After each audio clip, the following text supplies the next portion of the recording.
Kita berdoa. Damai sejahtera Allah yang melampaui segala akal dan pikiran, itulah kiranya yang menyertai saudara-saudara di dalam Yesus Kristus Tuhan kita. Amin.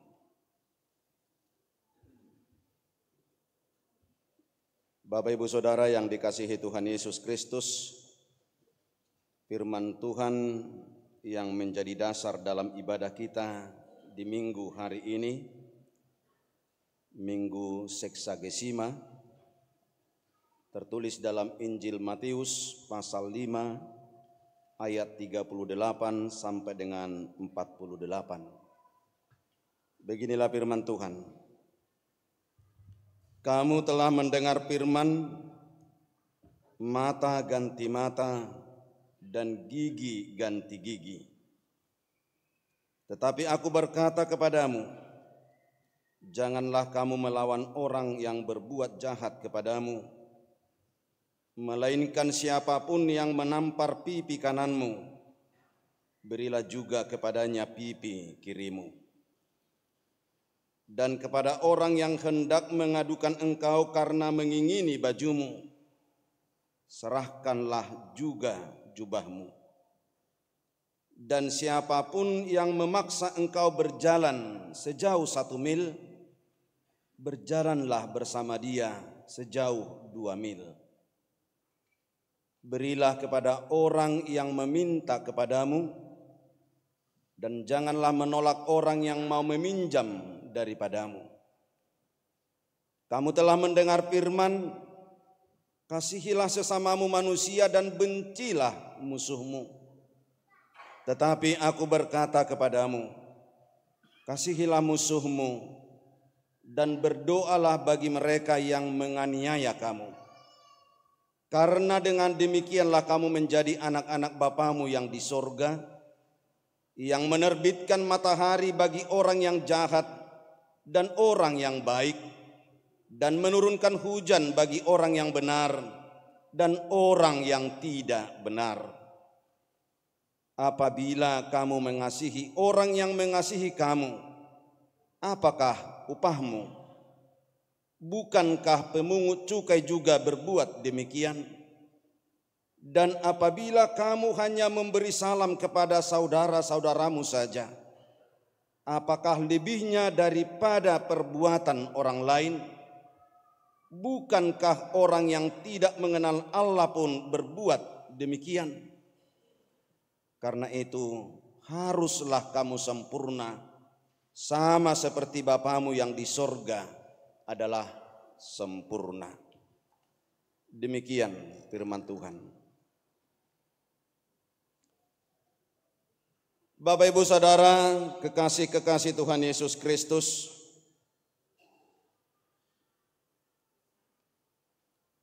boro-boro mengasihi musuh.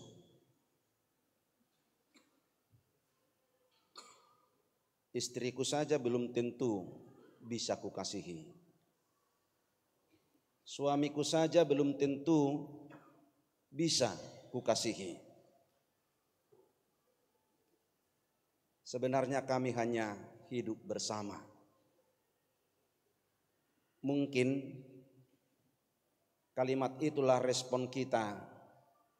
Kalimat-kalimat seperti itulah respon kita ketika membaca ayat ini.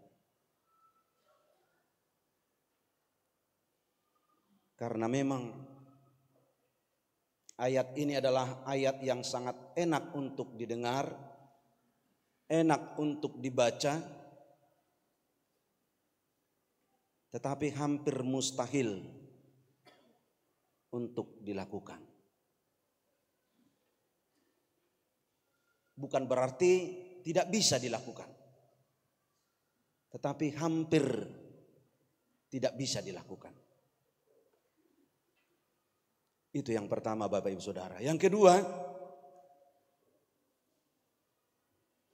orang yang mengasihi pastilah tidak membenci. Tetapi orang yang tidak benci belum tentulah mengasihi.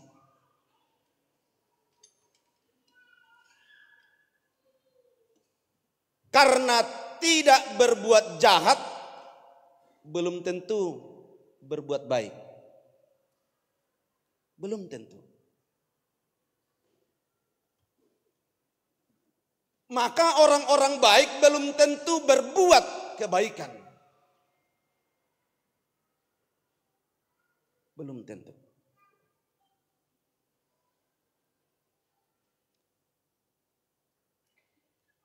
Ada istilah dari orang Batak zaman dulu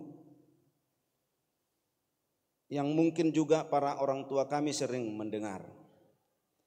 Bulu soban musuh dongan. Bulu soban musuh dongan. Dari tekstur hubungan sosial orang Batak, ternyata dari dulu kita sudah bisa melihat dalam hubungan-hubungan sosialnya orang Batak itu sudah memiliki batasan-batasan tersendiri.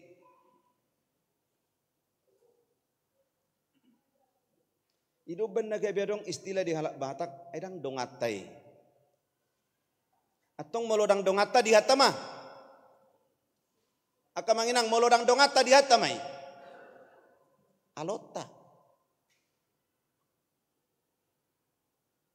Tahu jima molota coba menceklis ketika ada sebuah pesta demokrasi. Ta ceklis ma goar-goar ni jolma. Bainion, edang dongatai. Berarti alota. Ada pembatasan-pembatasan yang walaupun sebetulnya tidak ada hal-hal yang menyakiti secara pribadi di antara kita. Tetapi entah dari mana langsung ada batasan-batasan itu.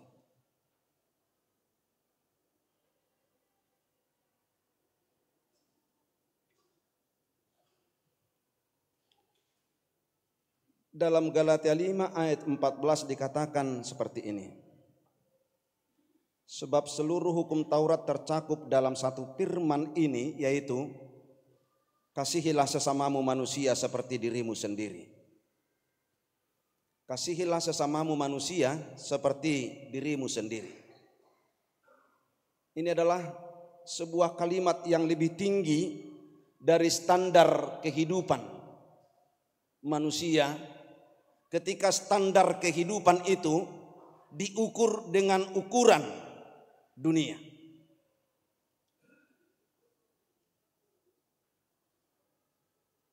Standar kehidupan manusia sepertinya mau mengatakan seperti ini. Ukuran mengasihi sesama sebetulnya simpelnya adalah ketika kita mampu mengasihi diri kita sendiri. Masalahnya ada orang yang menganggap dirinya sendiri lebih hebat, lebih tinggi dari orang lain. Ada orang dalam kehidupan ini, dalam hubungan sosialnya, dalam kelompok-kelompok di mana dia berada, hanya mentingin dirinya sendiri, hanya memuja dirinya sendiri. Apalagi di zaman yang semakin maju sekarang, kalau kita lihat sadar atau tidak sadar, sudah semakin banyak orang yang memuja dirinya sendiri. Selfie itu adalah bahagian dari memuja diri sendiri. Itu lah Molo saya mau sita songonon cari gaya. Kira-kira na paling tarida di sise do. Ise do. Akenang. Hamya kama tarmoldon. Jarang-jarang dora ama selfie. Jadi molo adong jenis kelamin maskulin suka selfie, kemaskulinannya sedikit dipertanyakan. Karena yang biasa melakukan itu adalah feminin. Sedikit-sedikit selfie yo. Sedikit-sedikit selfie. Itu adalah ciri dia memuja dirinya sendiri, melihat dirinya sendiri di atas, lebih dari orang lain. Dan ketika kita sudah masuk kepada ciri yang seperti ini, sifat yang seperti ini, sesungguhnya kita sudah menunjukkan keegoisan kita dan kita sudah menunjukkan ketidakmampuan kita mengasihi diri kita sendiri.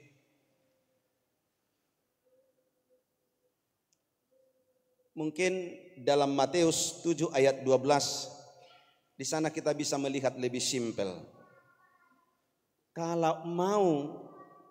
Kalau tidak mau dijahati, jangan jahati orang. Simpelnya kan seperti itu.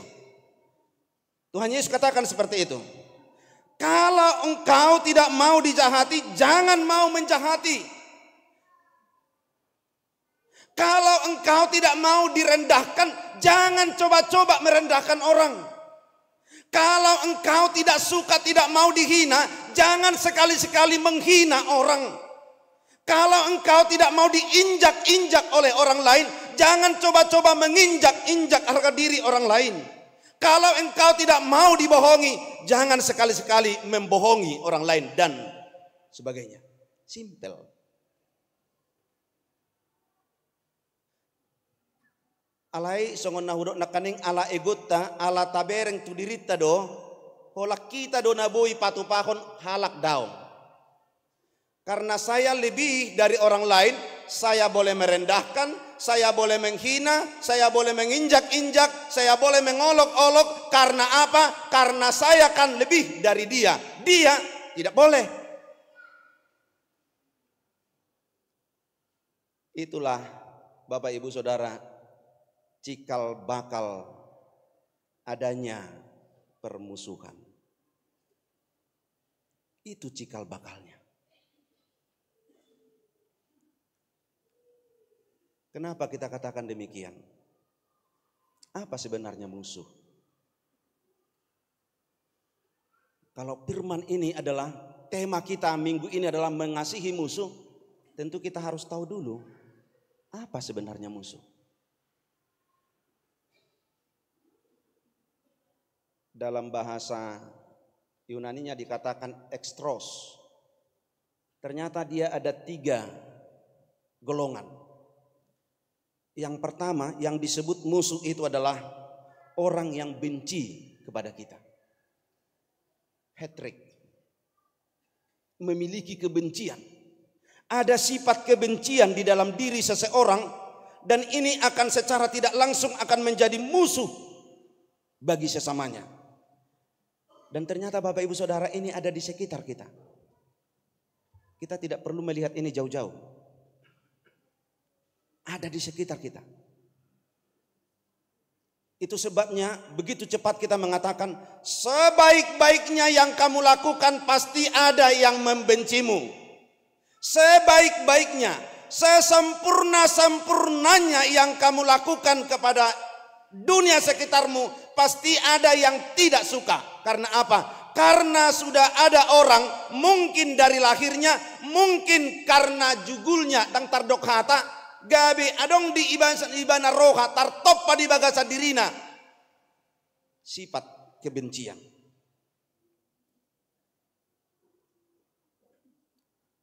Coba kita renungkan. Coba kita bayangkan Bapak Ibu Saudara. Apa sih yang kurang dari yang dilakukan Tuhan Yesus? Apa yang kurang? Bukankah dia berbicara dengan lembut, begitu lembut? Bukankah dia mengajarkan pengajaran yang begitu sempurna hingga semua orang tercengang atas setiap pengajarannya? Bukankah dia memberi pertolongan kalau kita katakan sekarang ini berdiakonia? Saya rasa belum ada orang yang mampu berdiakonia seperti yang dilakukan Tuhan Yesus. Bukankah dia melakukan tanda-tanda mujizat yang luar biasa hingga orang mati dihidupkan? Apa yang salah dari yang dilakukan Tuhan Yesus? Dia hidup begitu sempurna, bahkan maha sempurna. Tetapi coba kita lihat, Bukankah dia ditolak di Nazaret? Dia ditolak oleh dunia ini. Bahkan dalam kesempurnaan kehidupan Tuhan Yesus, ketika Pilatus menghadapkan dia kepada orang banyak, siapa yang saya lepaskan, Yesus atau Barabas? Ternyata orang banyak itu mengatakan, lepaskan Barabas bagi kami, salibkan Yesus. Ada pembenci. Itu bukan karena kesalahanmu, tapi memang itu sudah ada dalam dunia ini. Itu musuh kita, itu musuh yang pertama. Alani molo didoko dangadong aloku di portibio nimu. Nah orang manat doho di bagasan ngulung. Orang manat. Maka kalau hari ini kita disadarkan oleh firman Tuhan, ada para pembenci di sekitar kita, bukan karena pola kita, tetapi memang sudah lahir, sudah permula dunia yang seperti itu. Hati-hati. Jangan sampaikan kata-kata yang justru bisa menjerat dirimu sendiri.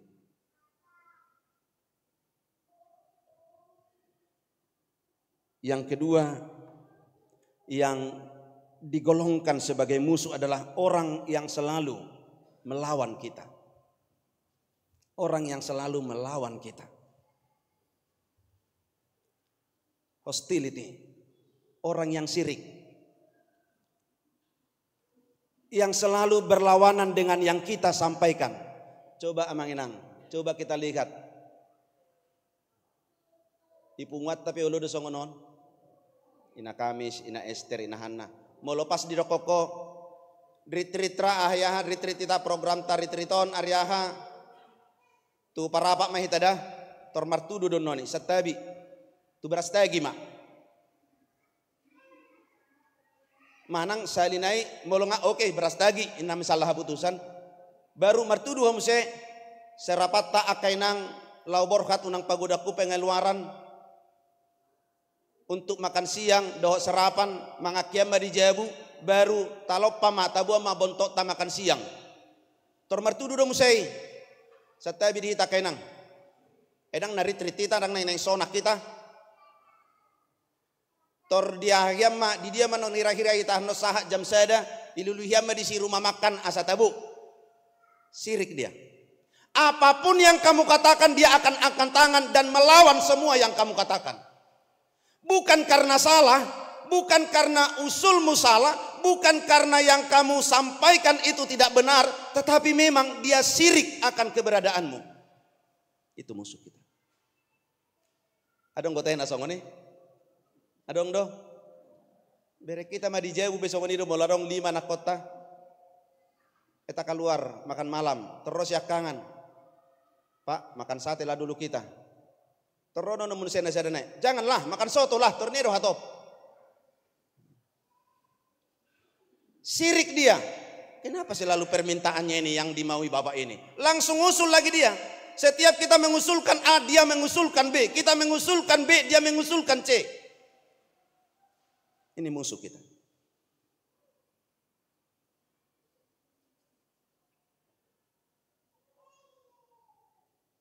Dan yang ketiga, golongan yang ketiga, musuh yang dikatakan golongan yang ketiga adalah orang yang selalu buat kita susah. Selalu mencari jalan bagaimana kita tidak bisa tidur nyenyak. Ada orang nasihatan terpostingannya do nama ralo tunani hatani. Ujungnya gaya bibiban pikiran teme kan? Kan itu kan? Musuh itu. Ada yang seperti itu. Dan Bapak Ibu Saudara, ternyata ketiga golongan ini sangat dekat dengan sekitar kita. Mungkin bahkan saat ini dia sedang tersenyum kepada dirimu. Makanya datang khotbah Pak Mangatur, dia katakan seperti ini. Toy mamanginang ekel munau pesopos beroha mamereng ekel munon ini bana. Ai bu itu rak marhakak kamu rak mekel HP dang binoto nuai ngoni ini bana kan. Bu itu tabu ibarat hudul marhusip pusip. Tetapi ternyata belum tentu ini bukan musuh kita. Ada di sekitarmu. Lalu Bapak Ibu Saudara, kalau ternyata musuh kita ada di sekitar kita, ternyata itulah yang mendasari Tuhan Yesus mengatakan, kasihilah musuhmu. Sekali lagi, kenapa kita harus mengasihi musuh? Karena musuh kita ada di sekitar kita. Bahkan mungkin nanti setelah kita pulang dari ibadah ini, kita singgah di satu tempat, lalu kita makan, orang yang menyuguhkan makanan kita adalah musuh kita.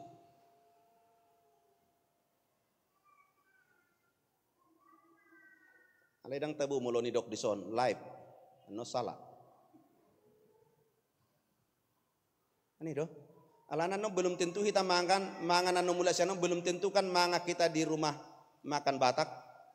Belum tentu kan? Belum tentu kita no mulai sana manga di Jabu, inata nama bani data. Ati tung pangurupi tado. Boto hamu hai bagasar rohani pangurupi munai. Nang tabo to kan?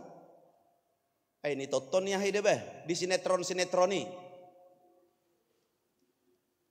Adong dia toton di sinetron. Baga pangurupi naon, baga amatai, baga inatai, baga dotoluca. Alai tubuh madi rohani pangurupi ih. Amang jotahe, sonang nai nak taon. Burjuni amat tahun ini bana. Kubereng herana lomodo rohani amat tot tuau. Tumago mau pamate upahato pemate amat tanon. Inat tanon. Ati bihano molong amate inat tanon gabilaus auma getina nar mana. Banenget ipa masuk ibana hai. Alanya kainang unang sepos rohamu molo pangurupi mabani dahani amata. Di samping kurang enak kate. Ati kamangate. Utai bodokan moloin ate mabani data daripada halak. Tebuhian. Amalia ubah mangan mau inamatai. Wah bikinkan dulu nasi bapak. Ini bana. Iba gasar rohani amatai. Apalah hudok kotu inat tahun ikon hidok tong nyang. Hape buang sama pola hudok tiba na anggotong do niat dohono na enang buaw langsung madok tusan. Alai daripada marbada si ibana tong. Yalang ibana nenge iddahan nai. Alai do ibana iba gasar rohana. Salah pilih dua yang manang nabuhado no angin bana. Kasihi musuhmu sekali lagi karena ternyata musuh-musuh kita ada di sekitar kita. Lalu Bapak Ibu Saudara, kalau Tuhan Yesus katakan orang-orang yang dianggap musuh itu adalah orang-orang di sekitar kita. Kira-kira apa yang harus kita lakukan? Biasanya yang kita lakukan adalah melawan, membenci, bila perlu membasmi.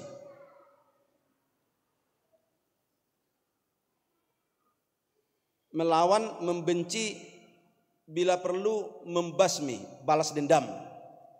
Dan ini yang dipertontonkan oleh film-film kungfu Cina.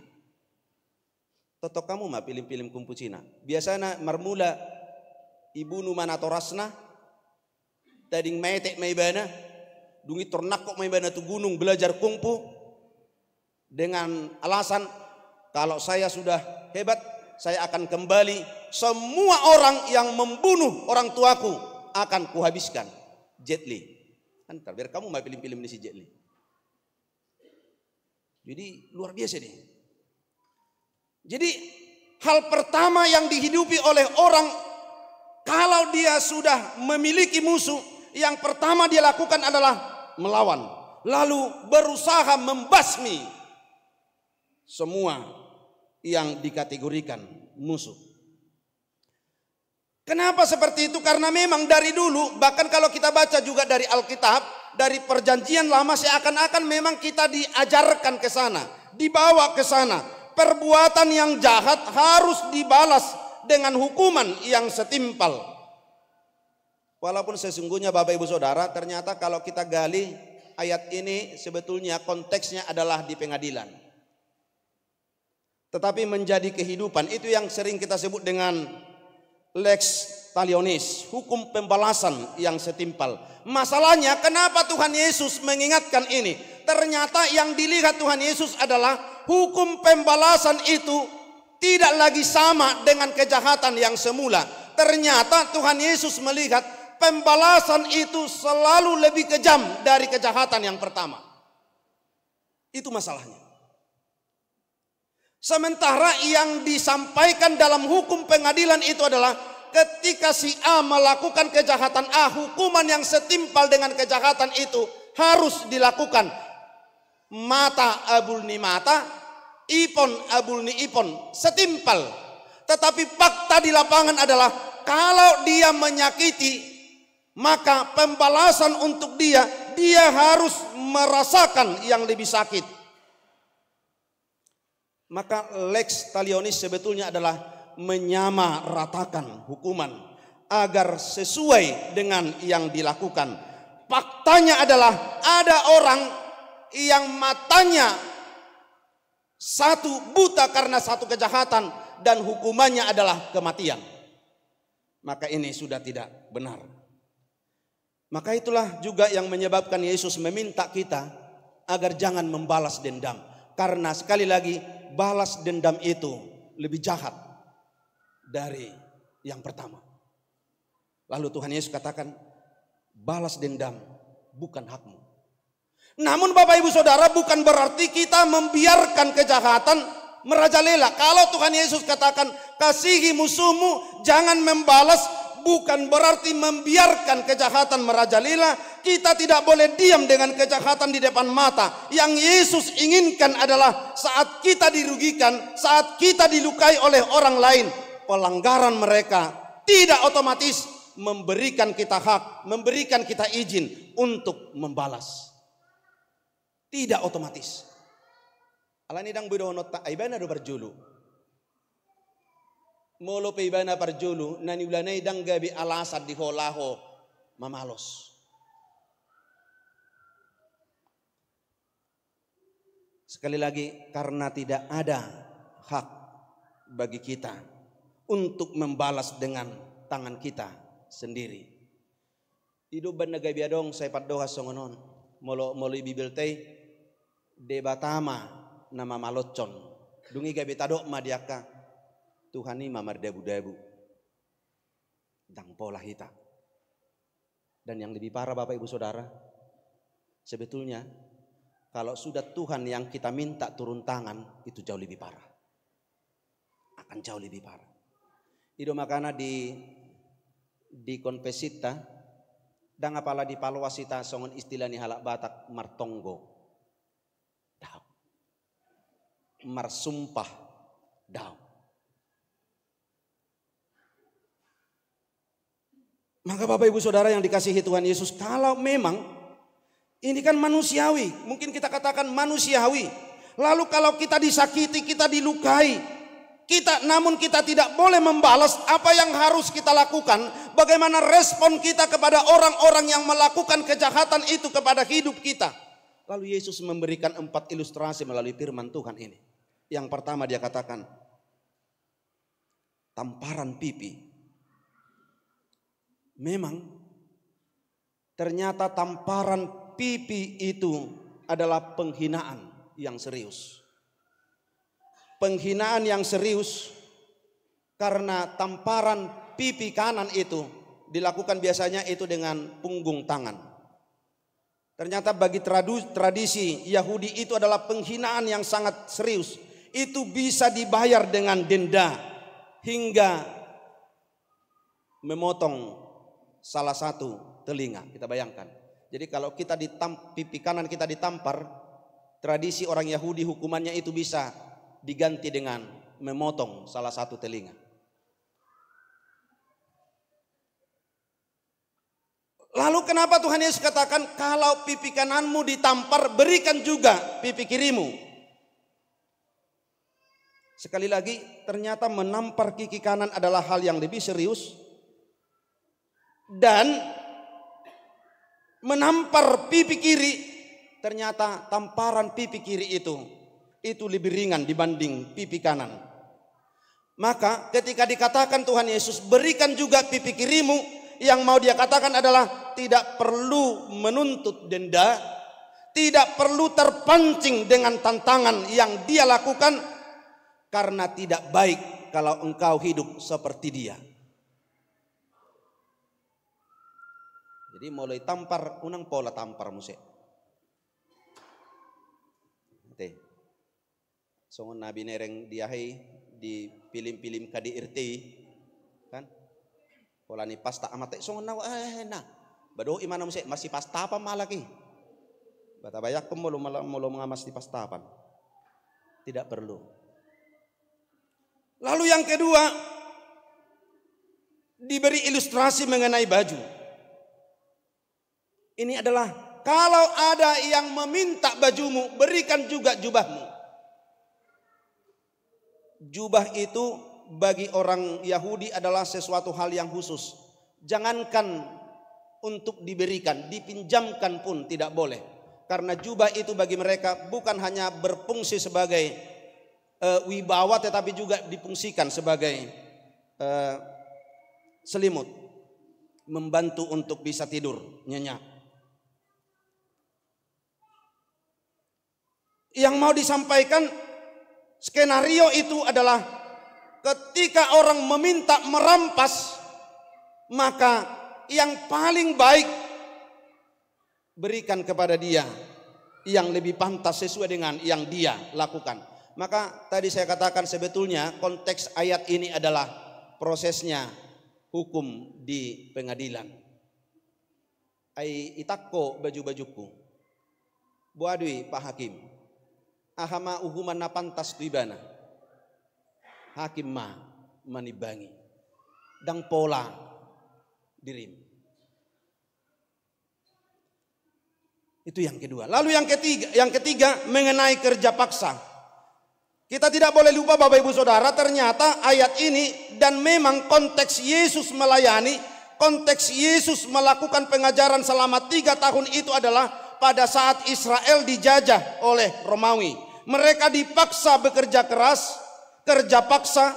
Bahkan ini bisa kita melihat dengan apa yang dilakukan oleh para prajurit kepada Simon dari Kirene, ketika Simon dari Kirene dipaksa untuk memikul salib Tuhan Yesus ke Golgota.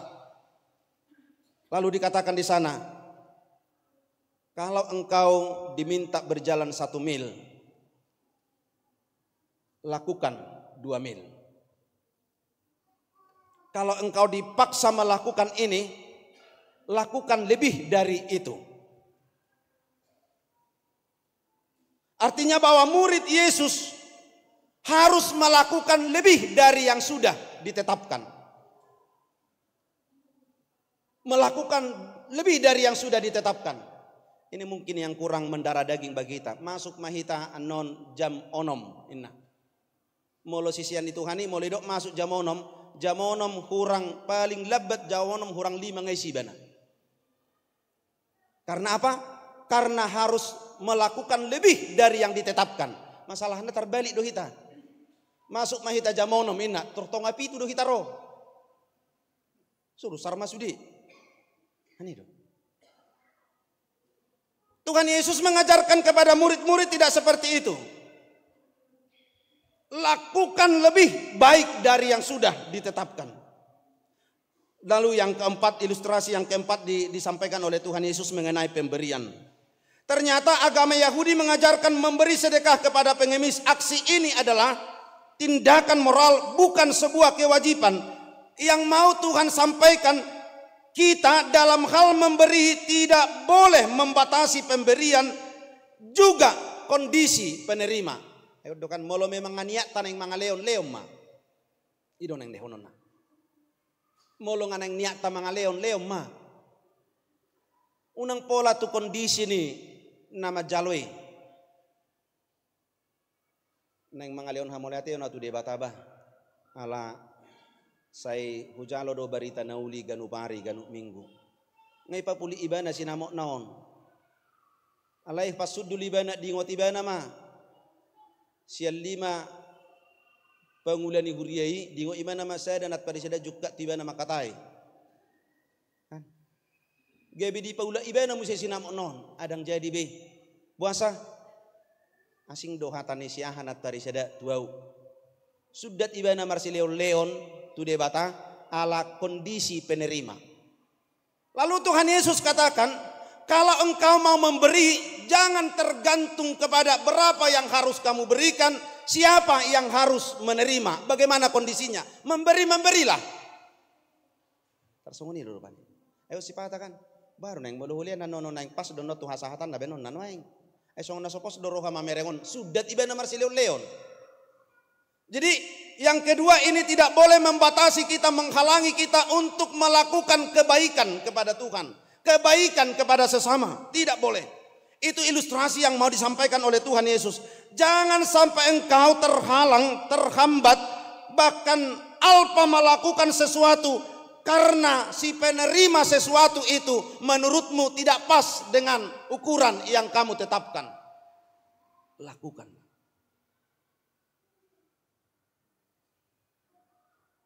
Maka Bapak Ibu Saudara yang mau disampaikan dengan kalimat jangan membalas. Kalau Tuhan Yesus katakan jangan membalas, itu artinya ternyata bahwa murid-murid Tuhan Yesus harus melipat gandakan tindakan kasih dalam kehidupannya.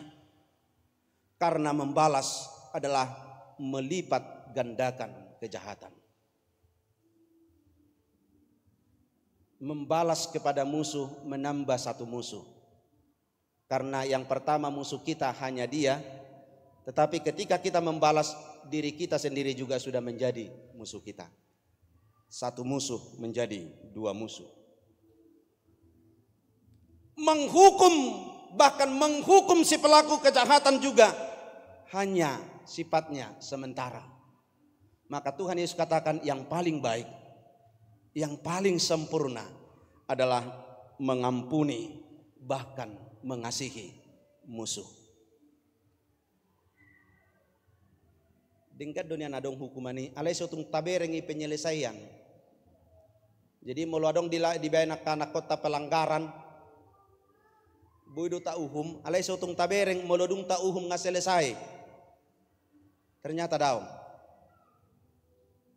hukuman itu hanya sebahagian kecil, solusi terkecil dari penyelesaian persoalan itu. Yang paling sempurna adalah ampuni kesalahannya, kasihi dia terus. Alani do molo ngasidung ido koko sido honom mutu akanak komu alani hasalah anna, alani hahuranganna, uhum maibana alai dung sidungi, rangkul dia kembali. Unang dok, daung sampai saya dari mana lu isi, dia akan hilang. Bahkan dia akan terbiasa dengan yang sudah dia lakukan. Kalau engkau harus menghukum, tapi setelah selesai engkau menghukumnya, rangkul dia kembali, kasihi, peluk dia dalam perjalanan kehidupanmu. Kenapa kita harus melakukan itu? Karena memang Tuhan Yesus sudah melakukan itu. Maka kalau Tuhan Yesus katakan jangan membalas, itu adalah keteladanan hidup yang sudah Tuhan Yesus lakukan dalam kehidupan ini. Maka John Stott pernah menuliskan, musuh kita mengusahakan kerugian kita, tetapi kita sebagai anak-anak Tuhan harus mengusahakan kebaikannya.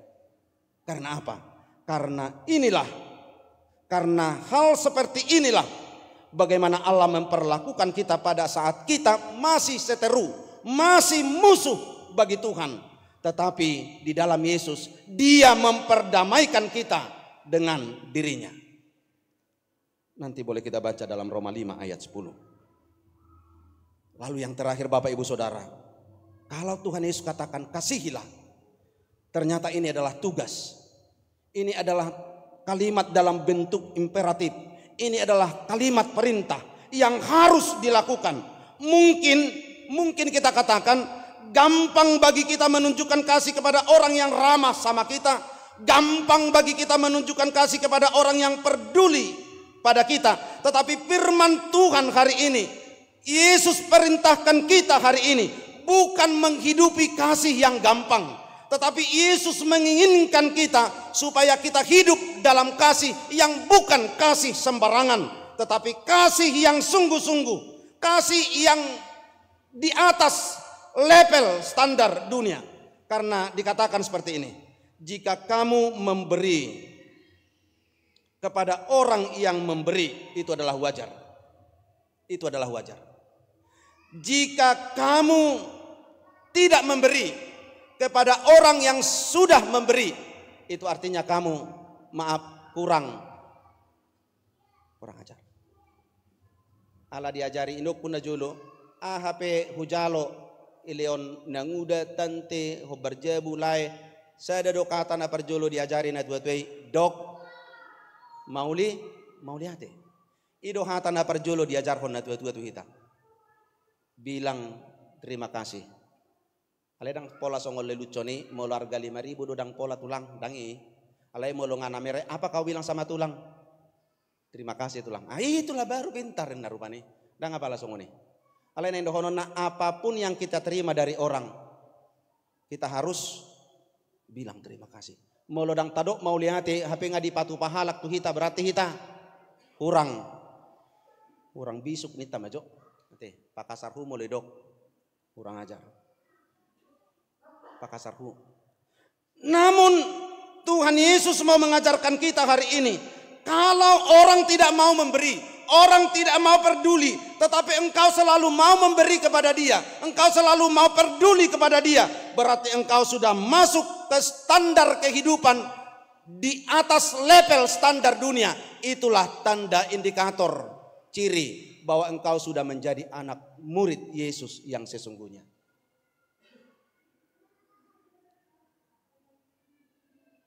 Kemampuan kita memberi kepada orang yang tidak mau memberi, kemampuan kita peduli kepada orang yang tidak mau peduli kepada kita, sesungguhnya inilah karakter sempurna dari anak-anak Tuhan.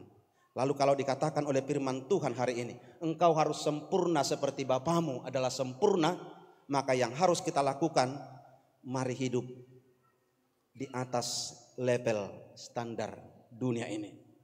Semoga kita dikuatkan Tuhan melakukan ini. Ini bukan hal yang mudah Bapak Ibu Saudara. Ini adalah hal yang sulit, tetapi ini adalah perintah dari Tuhan. Kita sama-sama berdoa kepada Tuhan. Semoga kita dikuatkan menghidupi perintah ini. Kita berdoa. Bapa di sorga, di dalam Yesus Kristus Tuhan kami, keteladanan yang luar biasa telah Tuhan berikan dalam kehidupan kami lewat para murid-murid Yesus, melalui kesaksian yang telah Tuhan Yesus lakukan sepanjang Tuhan Yesus secara jasmani bersama-sama dengan kami di dunia ini. Mengasihi musuh adalah kehidupan yang sangat sempurna yang Tuhan inginkan boleh kami hidupi sebagai anak-anak Tuhan. Tetapi kami menyadari Tuhan,